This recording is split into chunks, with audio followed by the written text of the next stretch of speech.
Hello, I'm Jim, and welcome to Rallying in America, the Recce Podcast. This podcast is an exploration of a rich history, the stories and memories of those who made and make rallying in America so great. Enjoy the show.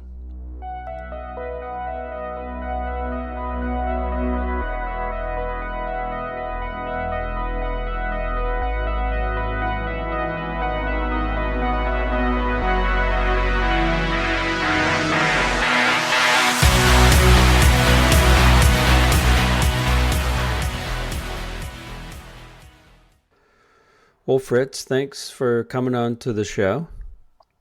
Much appreciated. Yeah, no problem. No problem. I'm excited. Yeah. Why don't you tell us a little bit about yourself and where you're from? Okay, well, I'm from Arizona. I was born in Tucson in 90. Wow, almost I said 93, but 90. And yeah, I've kind of been a big car fan my whole life. It's actually just talking about this with my mom the other day. She was saying that I was kind of born with two cars in my hand. So Awesome. kind of cars have always been a thing that I've liked. So yeah. So did you collect Hot Wheels and things like that when you were little? Yeah, that was kind of the thing. Yeah, collecting Hot Wheels and different things like that. And then, growing up, just being, I guess, really enjoying cars and automobiles, I would name the cars as they would go by on the street and stuff like that. And I don't know, just nice. kind of always been a car fan. Excellent. So great. So as you got older, you obviously learned how to drive. Yeah. And so what got you into racing? Well, so I got us into racing. My dad bought a mini stock car when I was about 12 years old, I want to say. Oh, wow. And okay. He started racing a Toyota Celica down in Phoenix at a track called Canyon Raceway. And just being a little boy, 12 at the races with my dad. I mean, that was it. Oh, and yeah. There was a track being built locally here in Prescott. That's where I'm currently living right now.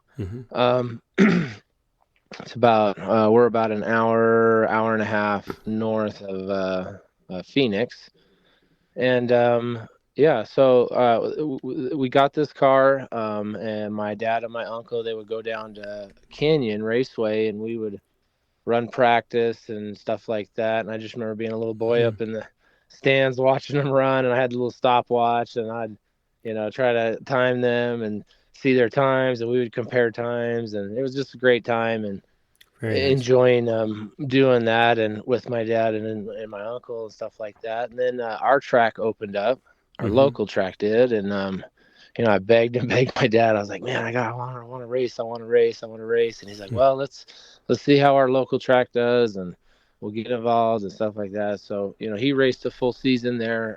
Him and my uncle did, and I pitted for them, and over the summer as the year went on, race season went over, going into the off season, I was like, man, Dad, come on, I want to get a car. So I went out and tried to mow some property and do yard work in the neighborhood, scrounge up some money and stuff like that. Well, lo and behold, my dad actually was working a deal with a guy, and we actually got a car. A little bit of my yard work money, of course, went to it, but probably wasn't much. But right, yeah. Anyways, we picked up this car. It was like a Ford Mustang, or it was a Capri, actually, like the Ford Capri. Okay. And it had the 2300 motor in it, and we started racing mini stocks. And yeah, my first race out there, tagged the field. I was 13 years old, kind of learning how to drive manual in the race car in the pits, type deal. So that's what we did. We had some manual stuff growing up and, around the house. I kind of live in I guess the countryside, you would say, but a little bit more of a area where you can kind of, play with stuff. We've had golf carts and go-karts and whatnot, stuff like that. But learning how to drive a full-size car, that was kind of where we did it, was at the racetrack. Oh, nice. And started my first race. They had me tag the race because I was young. My first race. My dad signed some waivers, and we went out there and raced our first race. Started last. I think we had like 8 or 9 cars, and kind of worked our way up. We finished fourth, and the track never said anything to us again, and we kept racing. Nice. And about I want to say maybe our 5th race in, we actually got a win. Our rookie year in the car. That's awesome. And it was kind of the love for racing started, and we just kind of moved forward. Division. Went from mini stocks. We went up to a super stock class in my early teens, and then had some good success there. Actually won a rookie of the year in that class, and nice. Second place in the points series. And then kind of just kept staying with the circle track stuff, and kind of just keeping that trend. And then got some opportunities to run like an asphalt car out of California.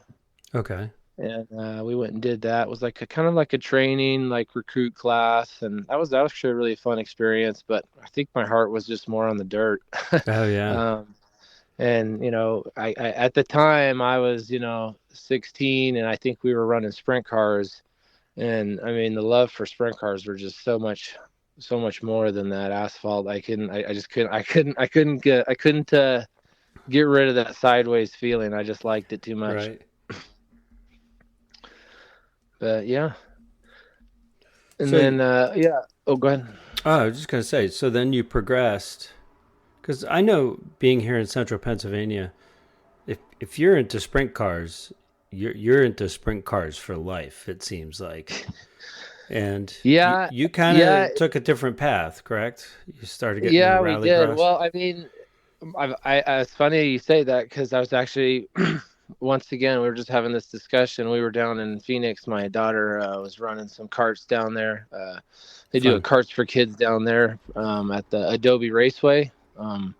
So we went down there, and my daughter got to run a few laps down there. But as we were kind of sitting there watching her run, my mom was just talking to me about that, and she was like, like what, like the rally, like what, like what about it now? And I was like, well, I've kind of always been a rally fan. Like that was my whole kind of dream to be. But like my dad, he'd go out and watch like the Prescott Rally, which is a rally here local. He would go out and kind of watch it like way back in the day, but just really probably didn't speak to him super much, just because it was kind of like a hard attainable kind of back then probably here, because at that time they were kind of doing more like, it was more pro level stuff. So it was kind of really like how are you going to compete with that, Right.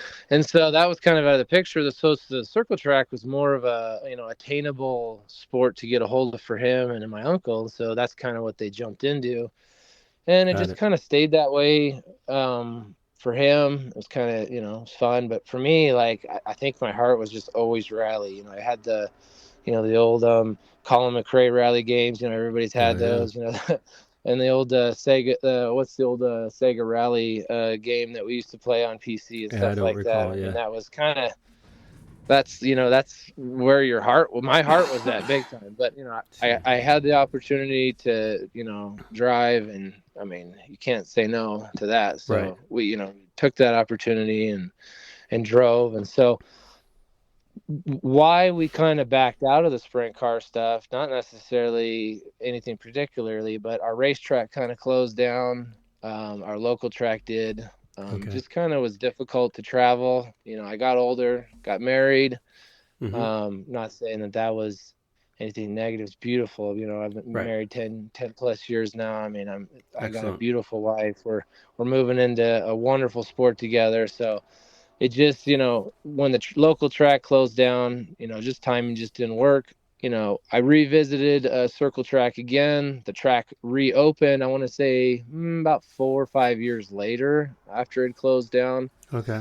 We did it again. We raced some, and then it re-closed again. And it was just like, all right, that's kind of it for circle track. I didn't really have the energy to really travel, and because our closest track was about an hour and a half, and it just kind of after doing it for so long in my younger years, I don't want to say I got burned out, but I kind of did. So I was Okay. just like, I don't want to do it no more. My heart was more for rally. So I kind of started, becoming more towards the rally, trying to see how I can figure out how to make rally work. Mm-hmm. And that's kind of where we've kind of moved forward to today. So, Okay. but we would go hide in the bushes at the Prescott Rally and, watch them go by and, Fun. scheme every year of how we can make a rally car work. And Yeah. it was just been kind of a lucid thing for me. And I did a couple different sports in between. I raced some RC cars, and that Okay. took up about 2 or 3 years of my, time. And then I moved on to trials motorcycles and rode Oh, those very for a cool. while. Rode that at a national level, which was really fun. And Oh then, yeah, I see that is it the Nash there's a big trials competition coming to Rhode Island, I think, this year. yeah, I yeah, read, that would yeah. be probably a national event. Yep. Yeah, yep. Very cool. Yeah, I believe, actually, no, I'm sorry. That's the world rounds. Yeah. I Oh think yeah, the world round. the world rounds are coming to Rhode Island. That's correct. Yeah. No, Yeah. that's really cool. Yeah. You should be seeing like Tony Bow, Adam Riga, some Mm-hmm. big names up there, which is going to be an exciting event to go to. Yeah, I always enjoyed watching those events on TV. I thought, man, that's pretty cool. Yeah. Why don't Yeah. they We have a rode seat at on the motor? like a, I was like, why don't they have a seat on the motorcycle at first? I'm like, yeah, oh yeah, yeah, exactly. okay, that's why. Yeah. Yeah, it definitely helps you get like gets you that, be able to get down in the saddle. You can definitely get Yeah, further down in the bike and get more jump and, yeah. leverage and whatnot, and Hmm. be able to lean and twist the bike. But we enjoyed it. I rode nationally at kind of a sportsman's level, and then locally I rode at like an expert level. But Hmm. it's that got to the point where it took a lot of time, just like during the week, just to be able to be competitive, Right. as far as training. I mean, you're almost out, I tried to be close to almost 20 hours a week on the bike. And so it Wow. was just Yeah. a lot, a lot of time away from family. And it was just like, Hmm. what am I doing? I'm, 30 something years old. Why am I getting so crazy about this? So, uh, so then, like, fast forward a little bit, and I was kind of strolling on strolling around on Facebook, and Hmm. I stumbled across Arizona Rally Association Rally Cross. They used to have one in Tucson, which is about maybe 4 hours away, which Okay. I guess for me was like, in my why I didn't really get into that. It was easier for me to do the other sports because they were closer. Correct. Yeah. But so that's why I kind of didn't get that down. But when I saw it advertised again, I guess the Tucson one, they no longer could use the facility, and so they had kind of a time gap, and then they started up again down in Camp Verde, which is about 45 minutes south of here. Oh, nice. Okay. And so I was like, or not south, east of here. So Hmm. I was like, well, that's pretty doable. You know what I mean? As far as like, travel and expense and whatever. And so me and a buddy of mine were like, let's go down and check it out. So we went down and checked it out, and he's got a little Mini Cooper S Oh, that nice. he used to road race like on Hmm. track days. Okay. And it had BC coilovers on it, and sticky road race track tires. And so we went down there and watched the practice, and we were like, oh my gosh, man, we got to get involved in this. So we we went back home Friday night, schemed up some. He gathered up some like all seasons that he found that were like Okay. nasty and gross, and we threw those on, and here we go. Now we're rally crossing, and we went out, and I've never driven a front wheel drive car like aggressively on dirt, and I've only Yeah. cruised them on the street. Never in my life of racing, it's always been rear wheel drive. So Right. all wheel drive was foreign to me, and so was front wheel drive. So, but we went out there and I gave it a shot, and it was a blast. And so I was like, I gotta get me a car. So that's the hunt. Went for a car to Rally Cross, and Okay. we bought a Subaru wagon out of California, and that was a Rally Cross car, a Very cool. WRX. Brought it here, did our own work, cleaned it up. It had a half cage in it, still has a half cage. And so we took it out there. We did a couple things wrong. I believe there was an issue with like the cooling. One of the fans wasn't clicking on. Okay. And then we weren't running proper oiling system in the car. And so we actually picked up a rod knock in the car. And so that kind of ended our practice shortly, but the track actually rents out a couple cars. So nice. I rented the local track Legacy from Sean Spring. He's the kind of the track promoter there and the runner. And well, one of the many, they have quite a few there in the hands, which makes that facility just run so well. But so yeah, I rented the Legacy, went out there, we ran Rally Cross for the first time, and we got, I think we finished on the podium. I believe it was second or third. I think we finished third. Yeah. Very nice. Yeah. And yeah, it was just like, oh my gosh, we gotta get it done. And that was in 2023, the end of the year. We caught the end of it, and so we tried to.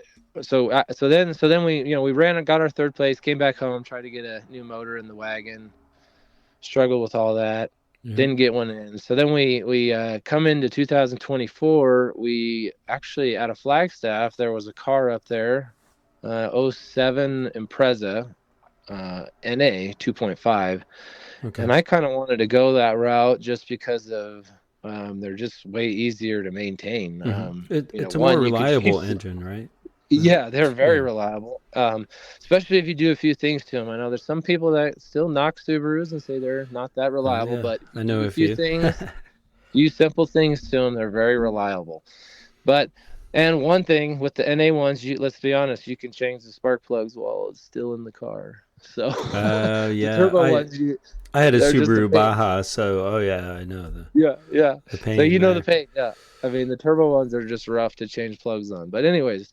So we go up to Flag, got really lucky, picked up this car for like $3,500, brought it back home, did some swapping over, and that's what we ran the 2024 season with, and locked up a championship in the day series, and then they also do a night series, and we won that championship as well. It's like a 3-race series. So, but yeah, it was a kind of a great year. And so now we're fast forward to today, and we're building a stage car to hopefully run the Prescott Rally. All right, great. And that's coming up in September? That will be September time, yeah. Yeah, excellent. So we got some time ahead of us to get the car, dialed in and squared away. So we'll probably bring it out to Rally Cross and run it and get everything squared away. Oh, very nice. So, what year is the rally car that you have? So the stage car we just picked up is a 2002, and it has a 2.5 as well, doing another NA car. So we only have my dad runs the wagon. I meant to mention that. He's running the wagon and the Rally Cross as well. Okay, very cool. And so, yeah, it's kind of nice that we get to do that together.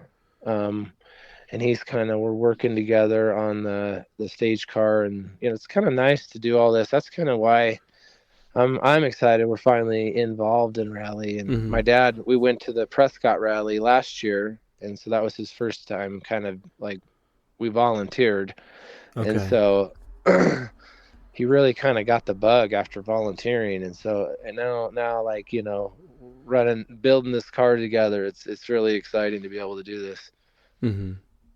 Very cool. And that's what kind of makes rally, I think, in my opinion, special, Right. And I've talked to a few people, and they always say that Rally Cross is a very good entry into doing stage rallies.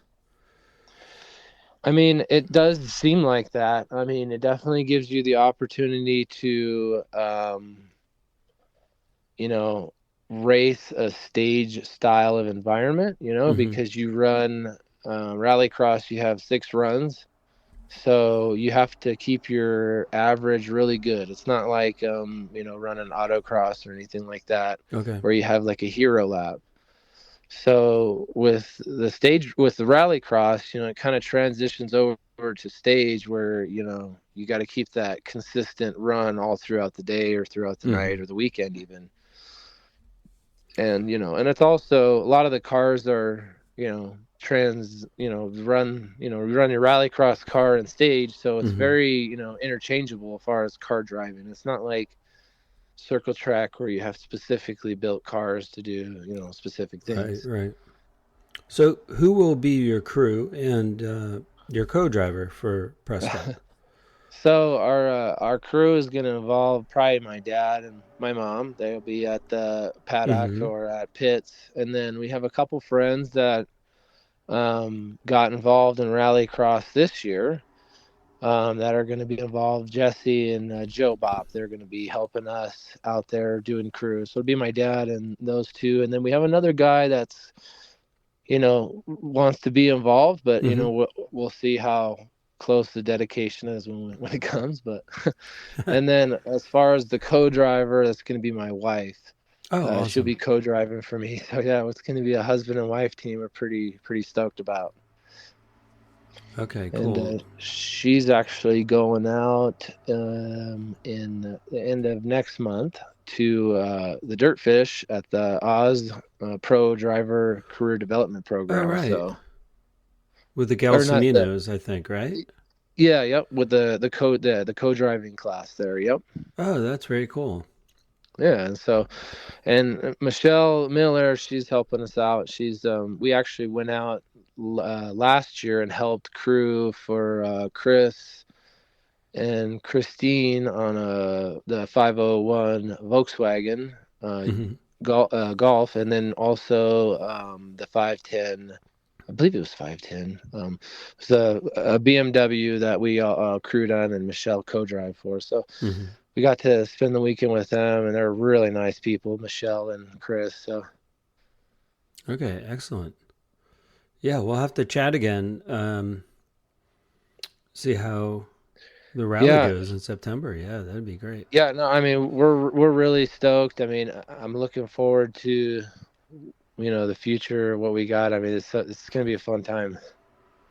Do you have any other local rallies that occur, even if it's, like a time, speed, distance type thing, or any other rallies? Not that I'm aware of, no, like rallies as far as, precision rally stuff. There a lot of stuff here is probably like motorcycle based. A lot of like enduro style stuff. Okay. The automotive side is kind of limited in Arizona for some reason. It's just really struggles, even with like our local road racing tracks and stuff like that. They're always threatened to be closed, or like we're also like we've lost I think 2 to 3 circle tracks. Well, actually 3, including Prescott, which. I mean, we used to have a pretty decent amount of circle tracks here, and I mean, we've lost Manzanita, we've lost. I mean, the list goes on how many awesome racetracks we've lost. So it's kind of sad to see, but I mean, the good side to it is I believe that the rally here with the new promoters that are involved, Riley and Riley Trout and Paul and all the gang there, and also with the Prescott Rally Association, or with the Arizona Rally Association getting involved with the Prescott Rally is huge, because I mean Sean and Phil and Nikita and Justin, all those guys there at the Prescott Rally, I mean, they are at the Arizona Rally Association. Those guys do an amazing job. They're very actually hosting the Western Regional Rally Cross actually over here in Camp Verde this end of this month. So that's a pretty big deal for the Arizona and this side. So we gonna have a pretty large car count there, and that's a 2-day race, so Saturday and Sunday. So we'll be there for that. So if anybody's listening that's a local to Arizona, come out and watch us run. Oh yeah, that'd be a lot of fun. Yeah, I wish I lived closer. Yeah, no, I mean, and that's the thing. Like I said, I think like back to what we were saying, like Rallycross really just bridges that gap. There's several guys that We have a guy out there that runs a Honda that runs Rally Cross and also runs stage rally. JC, he actually won. I think he won the limited two-wheel Western championship actually. So, oh, wow, okay. yeah, he did really well this year. And actually, I think he won. I think he won his class at the Prescott Rally too, if I do recall. So, and then we got, like I said, Paul, who is with Riley and them. He's building a car. He also rally crosses out there. He's got an 02 WRX. And then Sean Spring, the promoter, him and Justin and a bunch of those guys are actually building a Forester that we had sold them. They're actually building a Forester up in Flagstaff, which that's about an hour and 20 minutes north of us. Okay. So we got a couple, rally cross guys, and then we have another gentleman that runs in the rally cross group that raced Prescott Rally, had a tumble, but is building another car and getting back out there, and he comes out and rally crosses too. And I mean, it's just rally is a great community. It is, yeah. And I have a neighbor that saw us rally crossing, got a car, started rally crossing, and then he actually built his own rally car literally in 4 months and went and raced the Prescott Rally last year, which was freaking awesome. His first rally, Prescott Rally. And then to top it all off, on their way home after completing it, someone pulled out in front of them and they got in an accident with the car on the way home. Not like a side note from everything. So, but anyways, but he just told me that like the rally community, that's what he kind of said. Like he goes, dude, you have to do it. He's like, the community is phenomenal. Like they help you be a part of it, which is awesome. So that's what I'm kind of looking forward to, is just being part of a positive community. And that's what it is. Even in the rally cross, it's so positive. I've been a part of multiple different competition, different levels of competition. And I don't know, there's just a different vibe in rally where you feel more welcome to be a competitor. You're not like, people aren't mad at you if you're fast, or they're not mad at you if you do this. They're just like, hey, let me help you. Hey, show me what you're doing. Hey, like, it's cool. It's just a different environment. And I think what it is that side by side, that immediate competition where you're side by side with somebody, you're kind of racing the clock when it comes down to it. So it's essentially your team and you and your co-driver in the car. And that's it. And it's the same with rally cross. It's you and your co-driver. My wife rides with me in the rally cross, and that's kind of what pushed us into rally, is because she's just phenomenal in the passenger seat, helped me out really well. Definitely helped us, I believe, win the championship and have our success that we had our past year. She definitely helped me, pick up on things that maybe I would have missed. Maybe I'd have kept trying, and she was like, hey, that's not working. You know what I mean? Like, so like, try something different. So then we would try something different and be like, oh, that feels good. So it's definitely a nice communication to have somebody in the passenger seat to be able to talk to, and it really helps you as a driver. So people that say, the co-driver isn't a special person is crazy. Oh yeah. They're super important. They're crucial.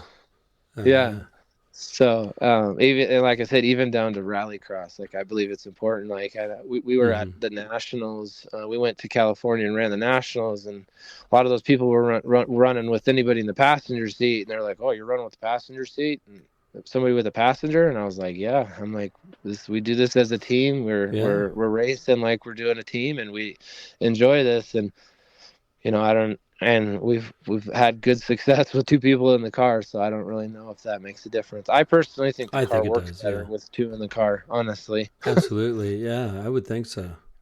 Yeah, especially with someone like your wife who really knows you.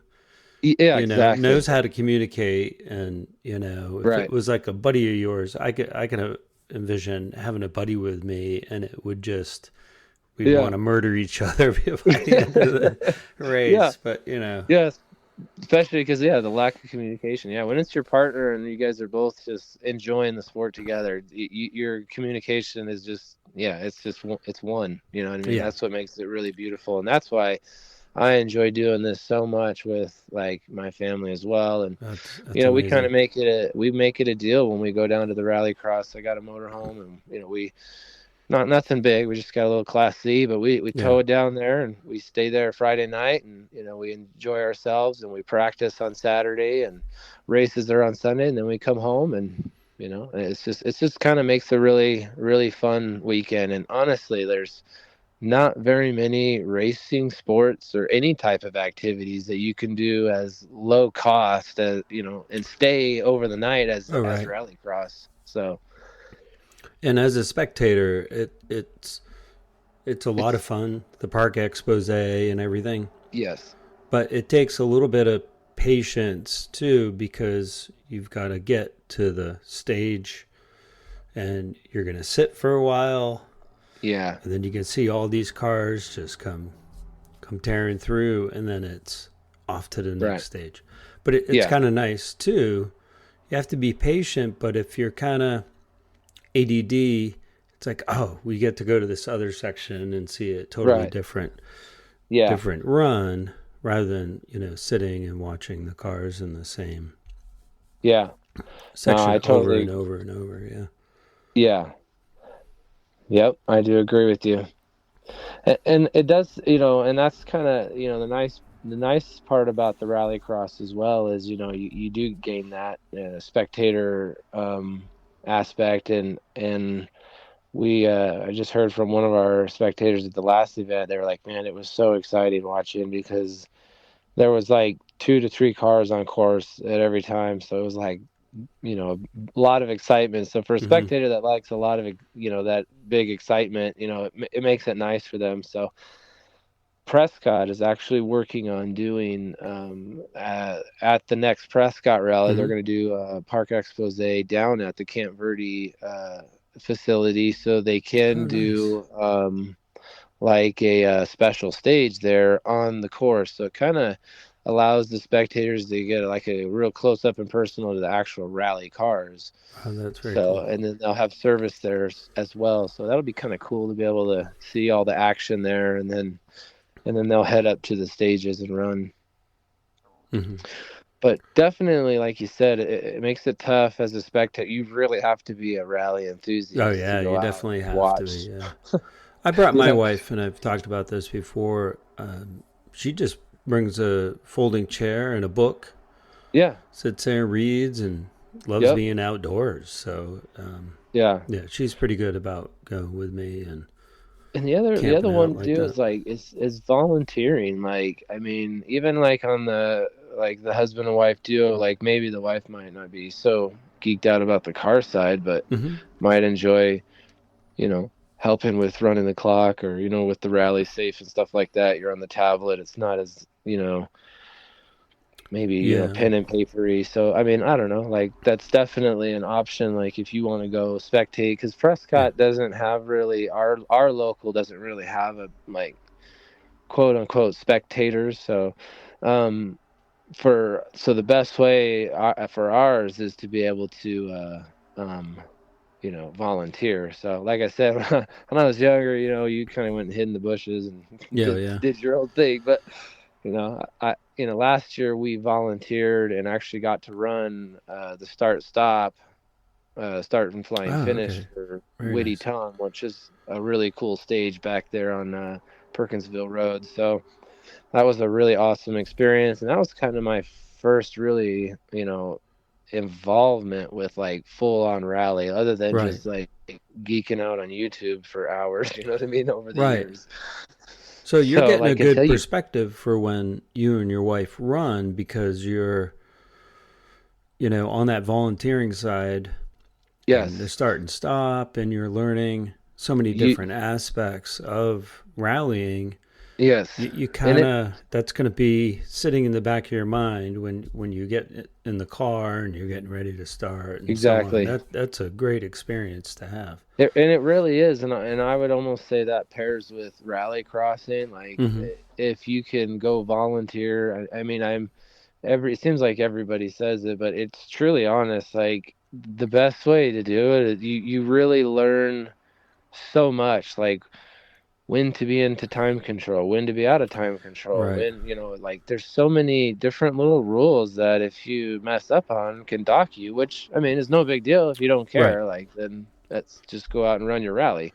But if you're if right. you really want to be, precise and be, the gentleman that the sports, works for, then, you kind of, the best way to do it is to kind of go work a rally, because they honestly teach you everything with that. You know what I mean? You get in these Zoom meetings prior to the rally, and they tell you and they coach you and teach you. And like Prescott, this past year, it was its first year to have Rally Safe, which being that they get Rally Safe, there's a good possibility they can be a national event now.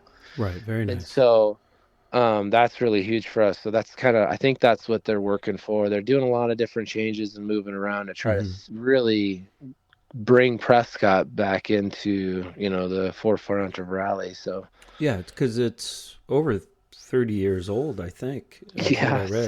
So 35th year. Yeah, they have. I think it's 35th year they've had it running. So, it started in '85 by a guy named Bob Cherry. So, yeah, I mean, and it was a pro rally series all throughout, like '95 on up to 2000, and then it was actually originally called the Prescott Forest Rally. Oh, okay. And so then they switched it. I believe it switched in 2002. I'm not really like super like perfect on my dates and everything and the facts on the Prescott Rally, but in 17, that's kind of whenever I went out. I went out and watched actually NASA at the time, and watched their NASA series run through the Prescott Rally. And so, what are the what are the road conditions like? The terrain there at Prescott? So we have a bit of everything. We have some good exposure stuff. Our roads, I wouldn't say they're like smooth, but we have some good areas, and then we have some rough areas. So, I mean, some people might say they're rough, but I mean, it's really hard for me to say, because I've never ran a car full chap down those roads to really know what those feel like. The closest thing that I've ran, at wide open down there is a Razor, and let's be honest, I mean, they're kind of distorted on a reality far as between that and a car. So, so for me, like, there is some big areas that are rough. Like, I feel like I watched some videos of this last year. There was some pretty good like G out spots where they went through the, some of the creek crossings and stuff like that. But because they would run on the kind of the south side of Prescott, which is a lot of mountainy areas and foresty terrain. And so I don't really know why they kind of backed out of that area, but right now they kind of focus in the, what they call Perkinsville area, which is kind of about like 20 minutes north Prescott area. So cool. That's kind of what we're doing there. But yeah, we're working towards that. We have the car, and we have a guy that's actually doing the cage in our stage car. Desert Dreams Motorsports is doing the cage in the car, so we're really excited about that. Hopefully be seeing some bars go in the car in the next couple of weeks or so. And then just trying to get that ready to, get log booked. And that's kind of the next plan. So, but the log booking process is they want, lots of pictures and information. And so we're just making sure we try to do everything by the book. And the good thing about it is, building it to be safe for, me and my wife. So absolutely. Yeah. So great. Well, thanks for being on, and good luck to your wife at Dirtfish coming up. We will, man. We're super stoked to be out there. Yeah, and then we'll have to touch base a little bit later in the year and chat about Prescott and see how that went for you. Yeah, that would be awesome to be able to do that, come back on the show and be able to kind of redo a fresher on everything like that. And if anybody wants to follow our process, we are on Instagram. I try to keep up on the build process of the car. So okay, excellent. If you do want to follow us, we are on that. So that's kind of we do a lot of reels and videos. I don't know, you've probably seen them, but what is the Instagram? It's Fritz.Croy, and I believe I have it spelled Croix. Okay. And then 44. So awesome. Yeah, that's how we have it. I could send you the deal, and maybe you can link it or something. I definitely will. Yeah, and when I post, I'll tag you on it as a collaborator.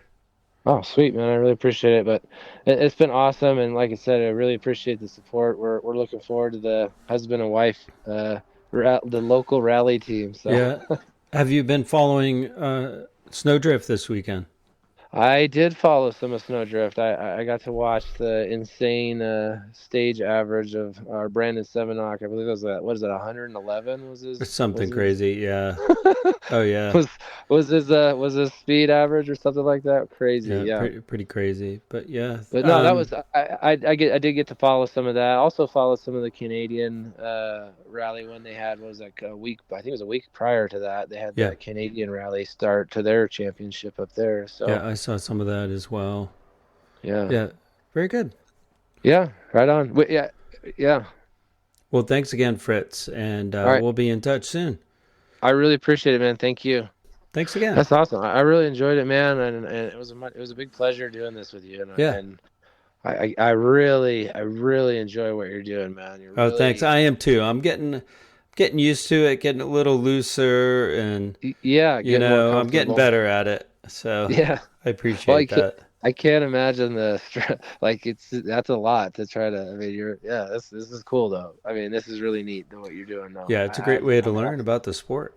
So it is a great way to learn, and then you give an exposure and opportunity for those like I said, I rattled off Brendan Seminock, but you got a lot of these local people that could really use a lot of help, and especially if you do that for stuff like this, it gives them opportunity to be seen, and whatever that gives them in the future. And it's just really cool that you're doing this and willing to just talk to everybody, and that's what's good. Oh yeah, fans, yeah, all the way up to hopefully I can get some of the scrutineers on, and that would be awesome if you can get some scrutineers, and I was gonna try to get I'm trying to get you in touch with Sean over at the Rally Cross, and maybe even even if I can maybe pass you over to Riley and Paul and them, because she's she'll know absolutely more about the Prescott Rally than I will. Yeah, I'd love to talk to him. That'd be great. Yeah. So pass those names on. Just email me, and then we'll go from there. All right, Jim, we'll do, man. All right, enjoy the rest of your Sunday. Hey, we'll do. Have a good day, sir. Take care. You too. Bye. Bye. If you'd like to be on the podcast, you can email me, jim@jimboothdesigns.com, or message me through Facebook at Rallying in America, the Recce Podcast, or Instagram, rallying_in_America. Special thanks to our sponsor for this episode, Brady Instruments, pro-grade, handmade, professional fuel hydrometers. Visit bradyinstruments.com for all of your fuel testing needs. And remember, don't be a fool. Check your fuel. Thanks to Toontank and the artist Nuclear Wave and their song In Drive for the podcast theme music.